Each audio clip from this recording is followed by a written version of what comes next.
Welcome to Twisted Truths, where betrayal meets brutal payback, and where the most unexpected twists expose what people are really capable of. This story isn't just shocking, it's personal. My name is Derek Fallon. I'm 39 years old. For the past 18 years, I've served in the United States Army, 10 of those as a logistics officer. I've spent most of my adult life in camo gear and desert boots, bouncing between FOBs and base housing, while trying to maintain a marriage that I now realize was a performance. You don't notice cracks in your life when you're too busy dodging mortar shells and coordinating convoys. But the real damage? It started not in Afghanistan or Iraq, but in my quiet Kentucky home, while I was halfway across the world. My wife, Claire, had always been the picture of poise and charm. The kind of woman who could sweet-talk a banker, charm a minister, and intimidate a lawyer, all in the same afternoon. When we married, she was a bright-eyed financial analyst working for a small investment firm. She never wanted kids, and honestly, I didn't push it. Deployments kept me away more than I liked to admit, and she'd say, "Raising a family alone isn't fair, Derek." I thought she meant it with love. 3 days after returning from my last deployment, a grueling 9-month rotation in Jordan, I found a set of legal documents stuffed inside my late father's desk in the study. At first, I thought they were just tax files or maybe updates to his will. But the heading made my stomach tighten. Fallon Family Trust, amended documents. I flipped through the pages with hands still trembling from jet lag. The trust, established decades ago by my father, had been completely rewritten. My name, previously the primary successor trustee and sole beneficiary, was replaced by Claire. My mother, the surviving matriarch of our family, had been demoted to secondary beneficiary. She would receive only a fraction of the estate in the event of my death. The rest? All directed into a trust, managed solely at the discretion of Claire Fallon. The date of the amendment was 4 months into my deployment. The Fallon house, our 17-acre property just outside of Lexington, had been in the family since the late 1800s. My father called it our legacy. My mother called it our peace. I called it home. Claire called it a waste of resources when we first moved in. Now legally she owned it. That night, as Claire walked into the kitchen with a glass of wine and that polished smile of hers, I could hardly look at her. She was wearing the diamond earrings I sent her for our last anniversary, an anniversary I'd celebrated alone from a military outpost. "Settling back in okay?" she asked, brushing her fingers along my shoulder. I nodded. "Just sorting through Dad's things." Her voice was light. "Oh, I took care of most of that while you were gone. Your mom needed help, her finances were a mess." I wanted to scream. But instead I said, "Thanks for stepping in." She smiled. "Of course, sweetheart. Someone had to." That night, I stared at the ceiling in our bedroom and realized that nothing was the same. My father's words echoed in my mind, "If something ever happens to me, you make sure your mother's protected. That land stays in the family." I had failed him. And I hadn't even known it. The next morning, I stood on the front porch with a mug of coffee that had gone cold in my hand. The frost clung to the edges of the railing, and the horizon over the hills looked the same as it always had, unchanged. But something in me had shifted. That trust document was a fracture I couldn't ignore, and now I had to live in the silence of what it meant. Claire left early for her office at Pendleton Financial Group. I kissed her goodbye like a man in a trance, her lipstick brushing against my cheek like a ghost's touch. She didn't see the folder I slipped into my duffel bag, or the way my fingers shook as I clutched it. I drove to my mother's house across the field. She was in her sunroom, half listening to a game show on full volume, her thinning white hair pinned back, her cardigan buttoned up wrong. She smiled when she saw me, eyes lighting up like a little girl's. "My soldier boy," she said softly, reaching for my hand. I crouched beside her, holding it. "Hi, Mom. How've you been? Really?" She blinked slowly, like the question didn't register at first. "Claire's been here a lot," she said. "She helps with the mail, my prescriptions. Said you'd want her to handle things while you were away." My stomach nodded. "Do you remember signing any papers with her about the trust? Or the house?" She frowned. "Papers." Her brow furrowed. "She brings me a lot of things to sign. Bills. Letters. She said it was to keep things in order." "And you signed them?" She nodded uncertainly. "I trust her." "She said you did too." That word, trust, had never felt so bitter. Later I helped her make tea. Her hands trembled more than I remembered, spilling droplets on the counter. She forgot the water was boiling. Twice. Claire had said she was forgetful. I hadn't realized just how bad it had gotten. I stayed with her all morning. And while she napped, I opened the drawers in the hallway hutch. That's when I found the bank statements. 3 of them. All addressed to my mother, but from banks I didn't recognize.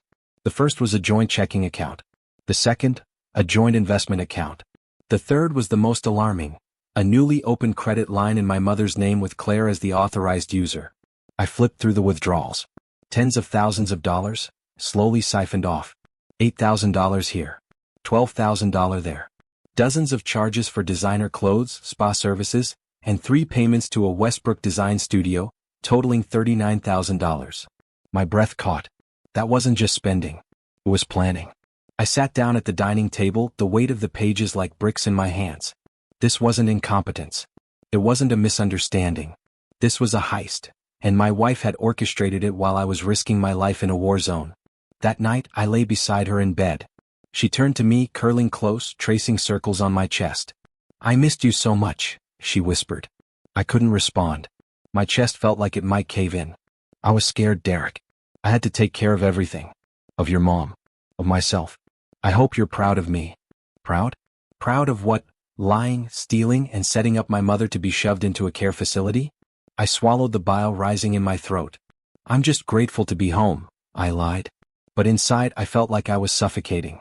I couldn't sleep. I stared up at the ceiling, counting the seconds between each breath. At 3:24 a.m., I slipped out of bed, walked to the study, and called a man I hadn't spoken to in nearly 4 years. "Reese? It's Derek Fallon." There was a pause. Then a groggy but alert voice on the other end. "Derek? Jesus. You okay?" "Not even close," I said. "You still practicing elder law?" He was. And when I told him everything, the trust, the accounts, my mother's condition, he didn't even hesitate. "We need to act fast," he said. "Don't tip her off. Start documenting everything." That call was the only thing that kept me from breaking apart. The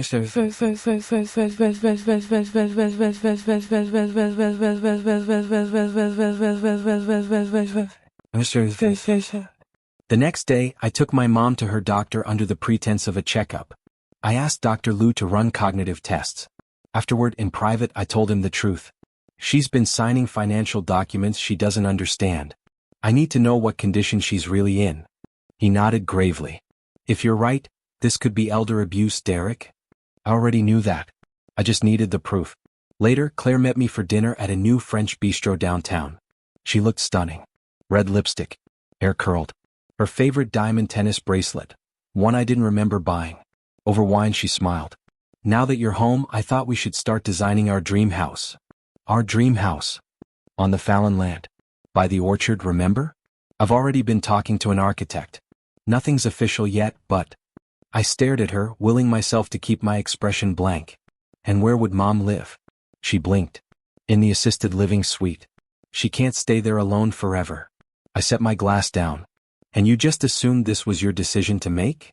She frowned but quickly masked it with a laugh. "Well, I've been managing the property for nearly a year now. It made sense. That was when I saw it, just a flicker. The mask slipping. Control. That's what this had always been about." She leaned forward. "We've built a life together, Derek. We deserve to enjoy it. Don't you think your dad would have wanted that?" I thought of my father's voice the day before he died. "You protect your mother. You protect that land." Claire was wrong. He would have been disgusted. And I was done pretending everything was okay. I spent the next week moving like a ghost in my own house. Every conversation with Claire felt like playing chess with a cobra, measuring every word, calculating every glance. She moved through the halls like a queen in her castle, blissfully unaware the ground beneath her was starting to shift. But I wasn't just collecting evidence. I was studying her routines, her tells. She had a habit of humming when she was anxious. I'd never noticed it before. Now I cataloged everything. The day after Mom's doctor visit, I got the report. Early stage dementia.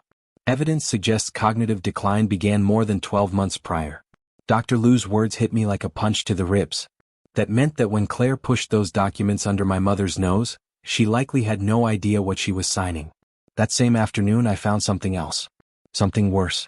I was helping Mom clean out old boxes in her garage when she mentioned needing to file the nice letters Claire brought. Curious, I asked to see them. She handed me a blue envelope with a gold foil logo.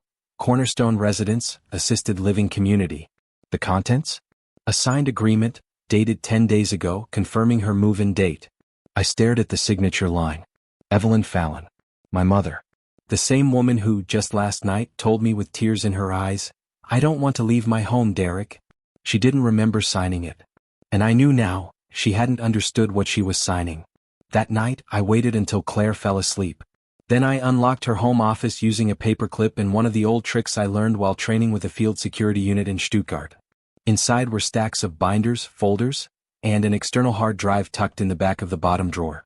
I copied everything to a thumb drive. The next morning I took it to Reese. He plugged it in.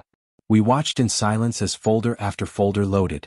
There were spreadsheets labeled conversion plan, asset allocation, transition budget. And then there was a folder titled FWD move.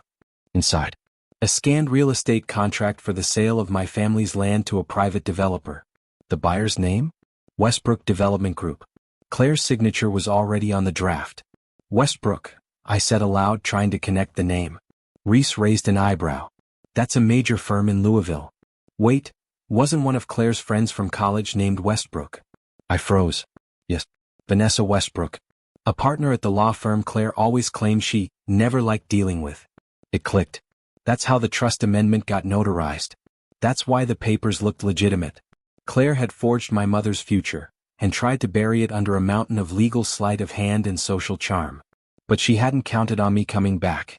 And she definitely hadn't counted on me going to war again, this time with her. 2 days later, I drove to the county clerk's office and requested to see the original recorded copy of the amended Fallon Family Trust. The woman at the counter, Glenda, silver-haired and suspiciously good with details, handed it over. I flipped through quickly, my eyes locking on the notary seal. Lauren Davis. I recognized the name from Claire's old stories. Vanessa's friend from law school. Does she notarize documents here often? I asked. Glenda nodded. Oh, sure. She works over at Westbrook Law. There it was. Claire had used her friend's firm, her college roommate, and a notary with a personal bias to slide a fraudulent trust amendment through while I was thousands of miles away. I thanked Glenda and drove straight to Westbrook Law. Vanessa wasn't available, but Lauren Davis was. She met me in a small meeting room, nervous from the moment I introduced myself. You notarized a trust amendment for my mother 4 months ago, I said, voice calm but sharp. Was my mother present when she signed it? Lauren hesitated. I believe so. I mean, she must have been. You believe? Or you remember? She looked down. Claire assured me Evelyn was unable to come in but had signed everything already.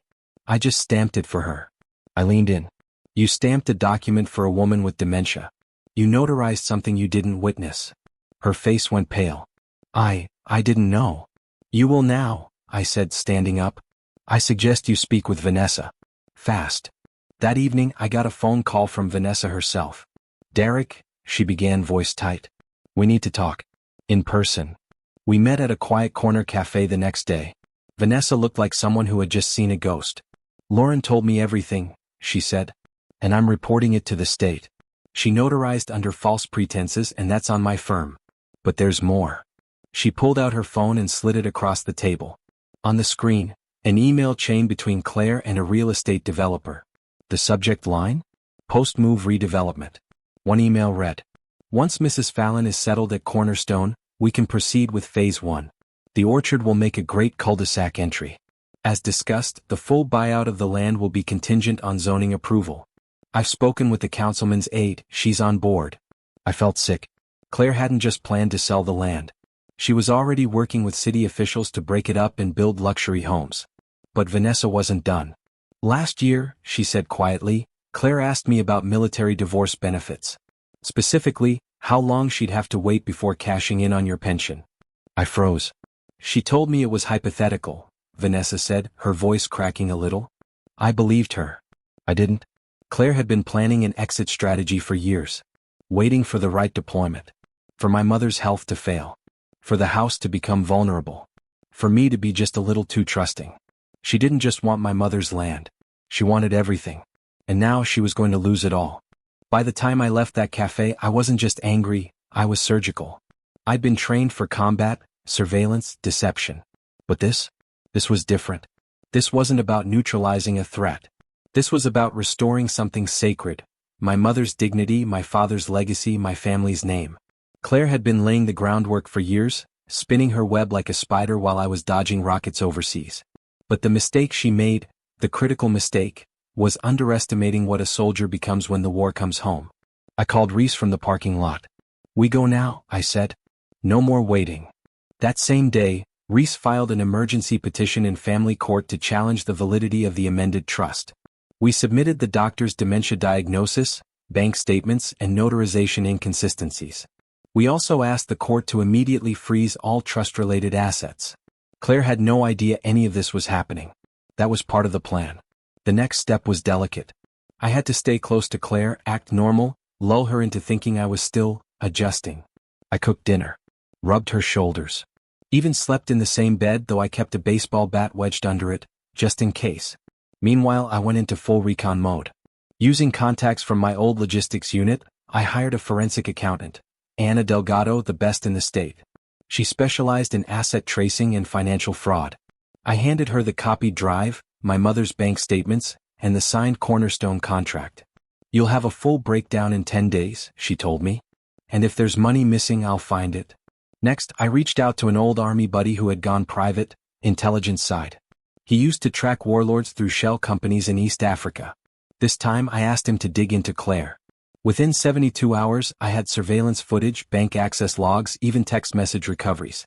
One message to a developer read, "Once Evelyn is moved out, I'll push Derek to sell the orchard lot.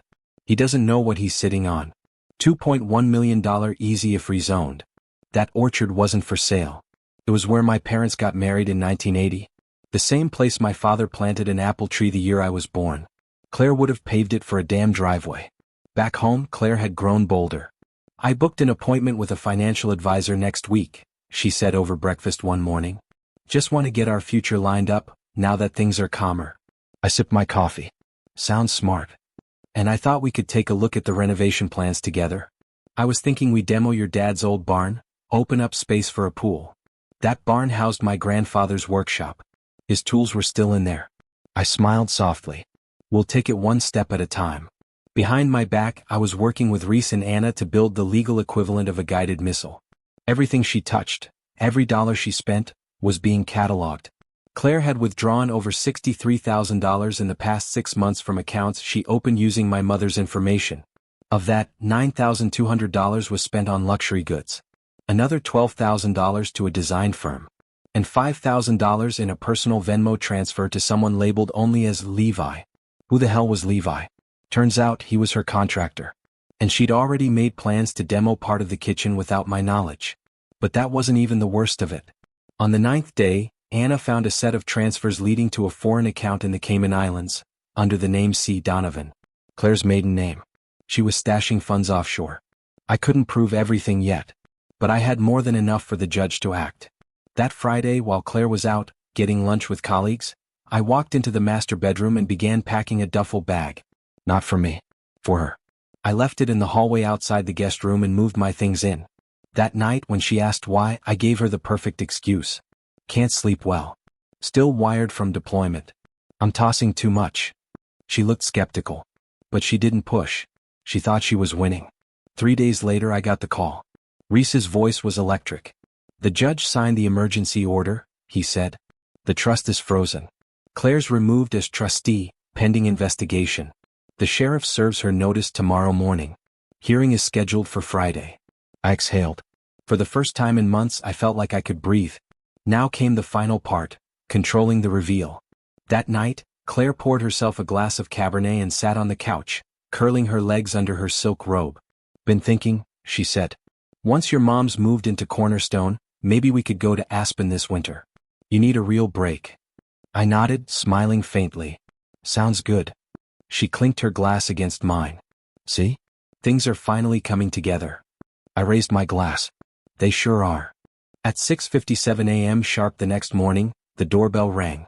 Claire was in her bathrobe, sipping coffee at the kitchen island and scrolling through her phone.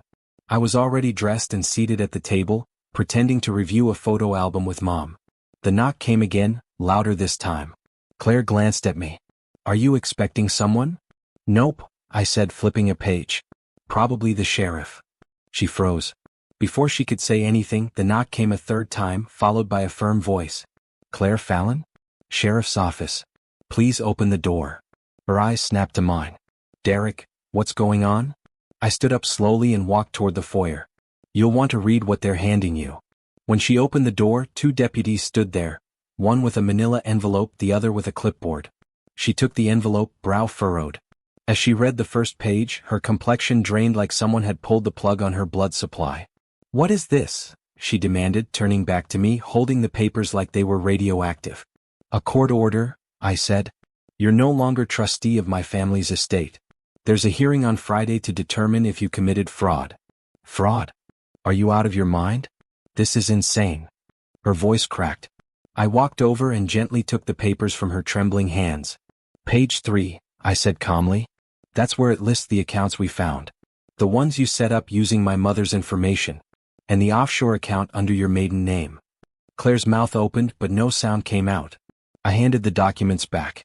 Oh, and the judge has frozen all access to trust assets. That includes the credit line you've been draining. She staggered back like I'd struck her.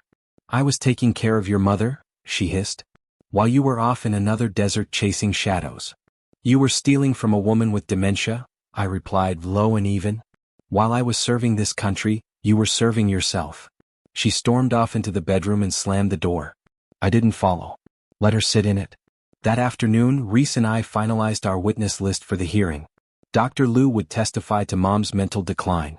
Ana Delgado would present the forensic financials. Vanessa Westbrook had already agreed to make a sworn statement regarding the notary fraud. And I had one more wild card, my mother. Evelyn Fallon might not remember everything clearly, but she remembered this. I don't want to leave my home, Derek. That was all she needed to say. Claire tried to corner me that night. I want to talk. I bet you do. I was doing what I thought was best for your family. For our future. I turned to face her. You knew my mother was slipping. You knew I wasn't here to protect her. And you used that to rewrite history. Her voice trembled, but her eyes still had that calculating flicker. You can't prove I did anything illegal. I raised an eyebrow. That's why there's a hearing. She tried one last angle, her go-to. The tears.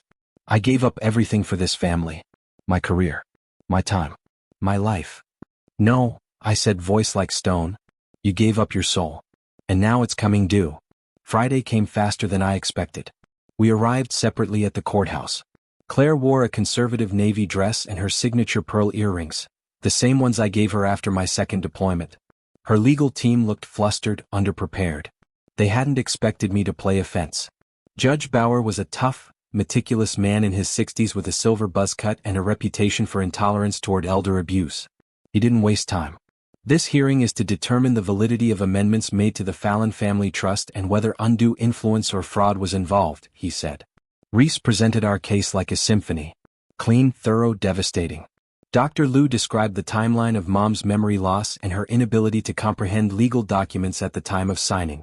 Anna detailed the accounts Claire opened, the unauthorized transfers, the personal purchases. Then Vanessa Westbrook took the stand.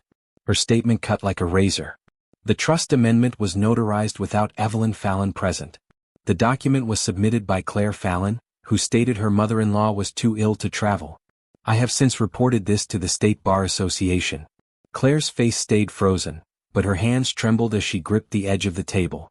Then came the final blow. We played a recording, one that Claire never knew existed. It was a voicemail she left on Levi's phone. My investigator retrieved it from the contractor's cloud backup. Levi, we need to move fast.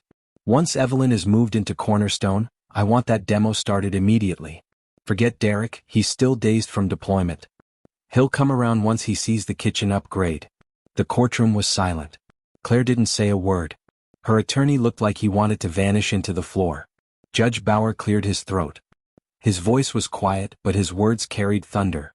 This court finds that the trust amendment is invalid due to clear evidence of undue influence, elder exploitation, and fraudulent notarization. All changes are nullified and original provisions reinstated. Furthermore, this court refers Claire Fallon to the district attorney for investigation into criminal charges, including financial fraud and elder abuse. He banged the gavel. Claire didn't look at me as she was escorted out of the courtroom, red-faced, shaking, defeated. And I didn't look back. The fallout came faster than even I expected. By Monday morning, Claire was officially barred from entering any property held by the Fallon Family Trust. I had changed all the locks before sunrise, and Reese filed a protective injunction to ensure my mother's safety. Claire's name was removed from every shared account, and the divorce papers, signed and notarized, were delivered to her firm via courier. But Claire? She wasn't done. A week later, I received an email from an unlisted address. Subject line, "You think this is over?" The body of the message was short. "You forgot something, Derek. I never act alone." Attached was a scanned letter. It was a signed contract for the sale of our orchard, dated before the trust was frozen. The buyer? A shell company registered under a name I didn't recognize, Clearfield Ventures LLC. I nearly threw the laptop across the room. Oh, how the hell had she managed to push this through before the court order hit?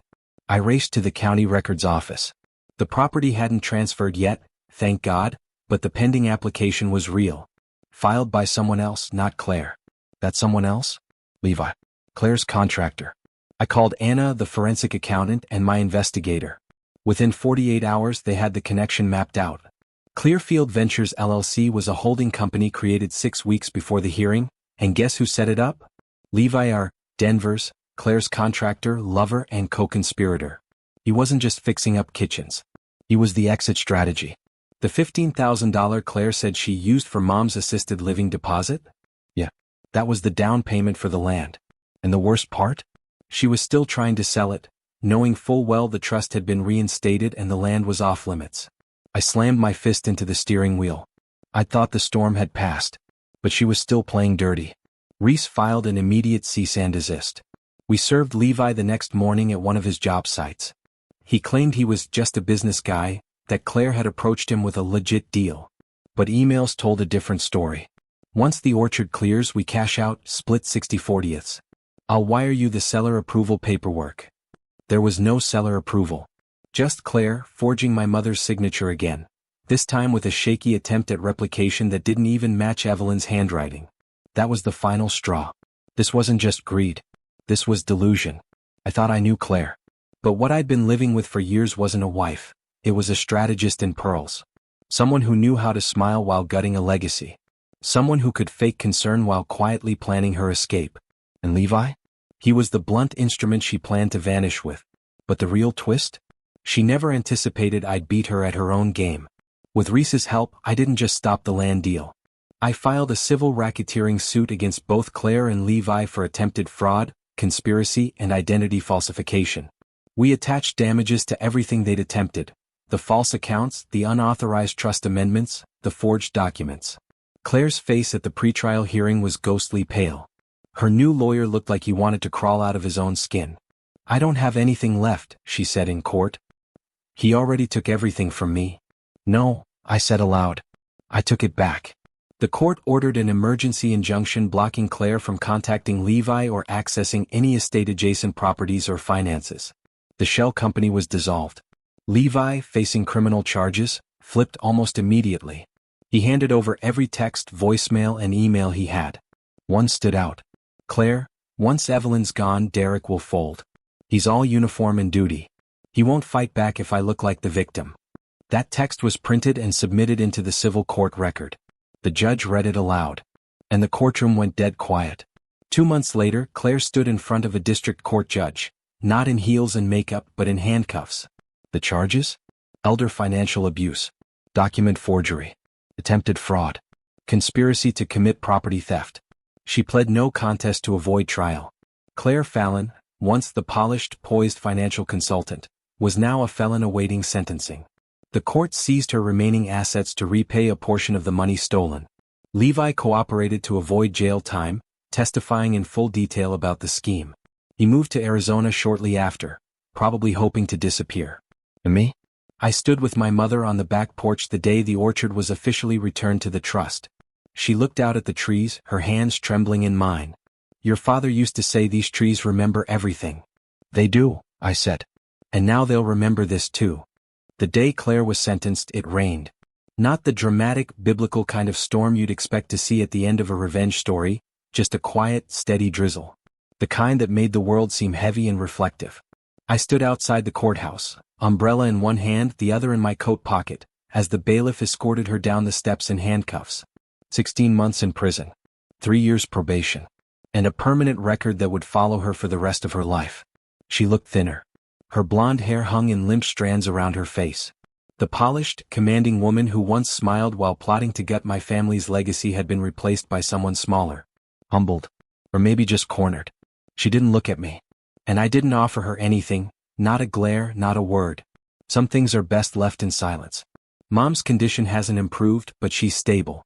I moved her into the guest cottage permanently, the same one my father used as his workshop. It's quiet there with big windows that face the orchard. She likes to sit by them and hum old gospel songs, the kind she used to play on the record player when I was little. Some days she remembers what happened. Some days she doesn't. But every day she knows I'm there. And that's enough. We hired a full-time nurse who treats her with the respect she always deserved. And every Sunday I take her for a drive through the hills. She likes to point out the horses, the barns, the weathered fences. "Look how far we've come," she said once, resting her hand over mine. "Reese and I finalized the legal restructuring of the Fallon Family Trust. It's now protected under layers of compliance. No more single trustees, no more amendment loopholes. I appointed my cousin Eliza, a probate attorney fresh off passing the bar, as co-trustee. We also added a clause my father would have appreciated. Under no circumstance shall any beneficiary or trustee amend this trust to profit from the forced removal, relocation, or medical coercion of any family member. It's the kind of language born from fire and pain. But it will keep this from ever happening again." The orchard bloomed early this year. Every tree burst into color like it knew the war was over. I built a bench beneath the apple tree my father planted the day I was born. I sit there some mornings with coffee, sometimes with whiskey, and watch the sun come up over the land they tried to steal. People ask me if I miss Claire. No. What I miss is the version of her I believed in. The illusion. The partner I thought I had. The woman who toasted our anniversaries and kissed me at airport terminals, promising to wait. But even illusions have shadows. And hers came with teeth. I got a letter from her last month. It came from the State Women's Correctional Facility, scrawled in handwriting that looked like someone else's. Shaky. Sloppy. "I've had a lot of time to think. Maybe too much. I know you'll never forgive me. I don't expect you to. But I wanted to say that I did love you. I just lost track of what that meant. I hope someday you'll find peace." I burned the letter without finishing it. Not out of anger. Out of closure. Because I already had peace. And I earned every inch of it. My story isn't just about betrayal. It's about restoration. Restoring truth. Restoring legacy. Restoring the belief that justice, real justice, still exists, even when it crawls out from under years of lies. Sometimes, the people who smile the brightest are the ones you should watch the closest. And sometimes, the only way to protect what matters is to stop playing the good soldier, and fight a different kind of war. In the end, truth has a way of surfacing, even if it comes twisted through pain and betrayal. As one wise voice once said, sometimes your greatest enemy was once your closest ally. If this story struck a chord with you, let us know in the comments. And don't forget to subscribe, share, and spread the word, because justice deserves to be heard.